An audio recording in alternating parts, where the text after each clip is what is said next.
get rolling with this week's episode, I do believe we have a secret giveaway winner to announce. Kind of snuck it partway through the video this time, but it didn't fool you guys. You guys are paying attention. There are 73 of you guys who entered to win the secret giveaway of the Nikon 75mm f4.5 wide-angle lens. So this is a 4x5 lens, mint condition on a, you'll see it's on a recessed Linhof board. So a really, really nice lens.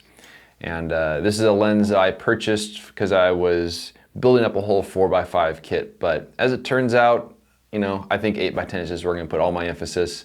And rather than selling this on eBay, I figured I would give it away to one of you guys and hopefully it'll make a difference in your photography.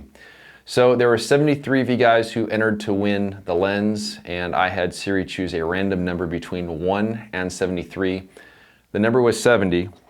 And if I look at the corresponding email, the winner is Douglas Gibbons. So congratulations, Douglas. This is your lens. I'll wait about 24 hours to give you an opportunity to see this in the video, and then I'll reach out to you by email and get your shipping address. But I think it's kind of fun to do this, and hopefully you'll be able to make really good use of this lens.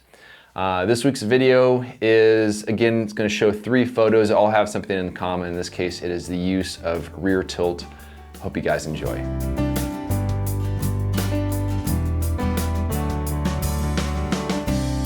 What is going on, everyone? So in this week's video, I'm going to continue the theme as far as talking about some photos and talking about what they have in common. And this week, I'm going to get a little bit more technical and talk about something that 3 photos have in common that has to do with large format movements. And this is one of the most powerful movements that large format cameras have. Not all cameras have rear movements, but this is something that the Ebony does and also the Arca Swiss does. And it's something that I do use to sort of change the composition a little bit from time to time. Sometimes it's a matter of kind of shaping the scene a little bit differently so it fits better in the composition. Sometimes it's a matter of emphasizing certain parts of the composition. But basically the way that these cameras work, you have a rear standard, and on this camera here I can actually tilt it like this and like this. And by doing that, it changes the relationship between the foreground and the background. Since the image is going to be upside down and backwards on the rear ground glass here, this right here is actually going to represent the bottom of the composition, and this is going to represent the top of the composition. So if I were to do this right here, the top part of the photo is going to get enlarged, the foreground is going to be minimized. And if I do this, it's going to be the opposite. You're going to have it where the foreground is going to be exaggerated and then the background is going to be minimized. So this is something that all these photos I'm going to show you have in common, and I made decisions in the field to change the relationship between the foreground and the background for one reason or another. Now the first photo is one I shot in Zion National Park at the subway, which is one of those iconic areas in Zion, but it takes a lot of work to get there. It takes a lot of effort to get there. So even though I typically avoid the icons, I think this is an icon that is worthy of photographing because that's such a beautiful area, and it does take a lot of work to get back there. So it's not just like a roadside destination sort of place. But for this particular scene, I chose a vertical composition, and I really like the way that there is this foreground pool of the green water as well as the background glow. And I was trying to find a good way of balancing the foreground and the background, and I was having a hard time with it. So I'd experimented with using some rear movements. My goal was to minimize the foreground and enlarge this big glow that is in the background. So to do that, again, this right here is going to represent the top of the photo. This is going to represent the bottom of the photo. I basically did this. So the light spreads a little bit more for the top of the photo, and then the bottom of the photo minimized a little bit. And then you also have to change the front standard a little bit to make sure everything is all focused properly. But basically, this allowed me to enlarge that glow in the background in a way that it really fit better into the composition. It became a bigger part of that composition.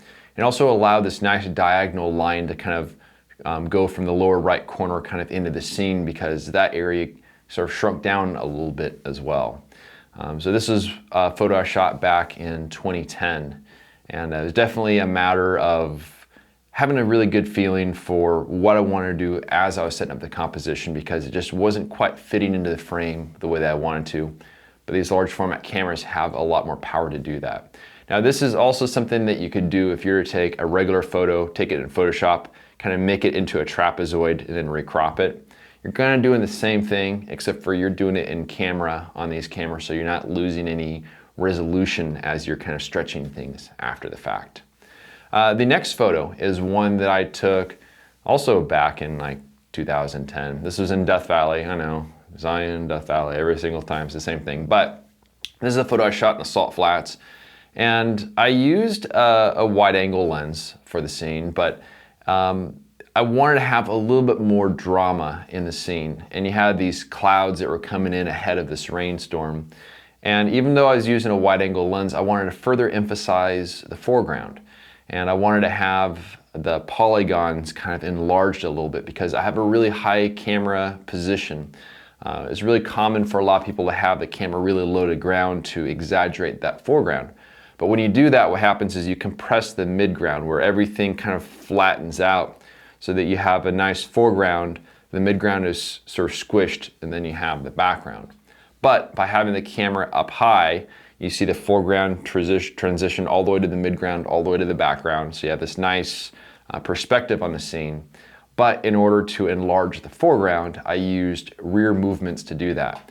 So if I set my camera back to normal here, again, this is going to represent the bottom of the composition. This is going to represent the top. I did this so that I have enlarged the foreground. I've minimized the background. And that also allowed me to have even more of the mountains showing up in the background, even more of the storm clouds showing up in the background. So again, this is a decision I made as I was underneath the dark cloth. I really wanted to emphasize that foreground, and so rear movements was a really good way of doing that, given the fact that I had a really sort of high perspective on the scene. And then the last photo is one that I also took in Death Valley, and this is one from, I forget, maybe 2012, 2013, somewhere in that range, but it was this really cool formation I found out in the Salt Flats, and this kind of really cool S-curve. Had these big mountains in the background. It was the same sort of thing where I wanted to put a little more emphasis in the foreground because I really wanted to have the foreground part of that S-curve be a bit bolder, kind of pull your eye into the frame. And there's some mountains in the background, and there's kind of a weird way that the mountains were tapering off a little bit in the background. And by doing the same sort of movement as this right here, where the foreground is enlarged, the background is diminished, I sort of changed the whole balance of the composition, where now I have more emphasis right there on the foreground part of the S-curve, and then it kind of created a nicer shape as it kind of works its way towards the midground. Again, a really high camera perspective so that I'm not flattening out the midground too much. And then the background, I had a kind of a nicer view of the mountains.